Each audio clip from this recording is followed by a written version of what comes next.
আরে বুঝতেছেন আপনি, বুঝেন না কেন? ইসে ছিল বিদেশ ছিল তো বাংলাদেশে, বুঝেন বুঝেন না? এখানে নিতেছেন এই আড়ি 20 টাকা পাবেন না। না না না, যে প্রথমে যে সঞ্জয় ভাই নিতে চাইছিল উনি এখন পরে পলিথিনের কারণে নেয় নাই, আমি নিচে দেখে উনি আবার নিতেছে। ঠিক আছে, এমনই হয় অনেক কিছু, বুঝছেন?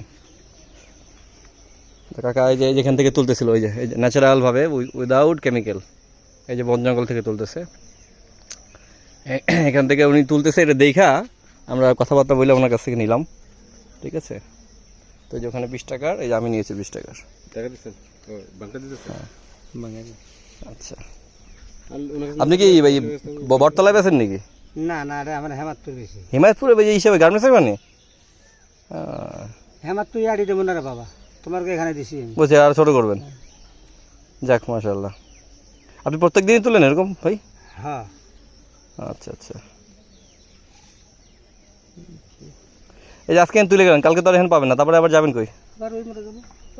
আছে না এক জায়গায়, অনেক জায়গা, জায়গার অভাব নেই। আপনারা কয়জন এরকম এই তুলেন? প্রায় আমি 2 বছর থেকে। না না, আপনারা কয়জন আছে এরকম তুলেন? আছে, মেলায় লোক আছে। আপনি একলা না? না, মনে করেন যে তোমার 1 নম্বর থেকে আসে, মিরপুর থেকে আসে, সব জায়গায় থেকে আসে, এদিকে এসে তুলে নেয়। হ্যাঁ। আচ্ছা আচ্ছা। আগের থেকে কমছে না শাকটা? আগে তো অনেক পাইতেন মনে হয়। না, শাকের কেবল সিজন আসতেছে এটা। আচ্ছা আচ্ছা আচ্ছা, এখন পানি পড়তেছে না, এখন পানি হইতেছে। আগে মনে করেন 4 আড়ি 5 আড়ি 6 আড়ি। আপনি কি রংপুর? আপনার বাড়ি? বাড়ি আমার রংপুর। রংপুর, হ্যাঁ। ঠিক আছে ঠিক আছে। থানা। শাক আছে নাপা শাক।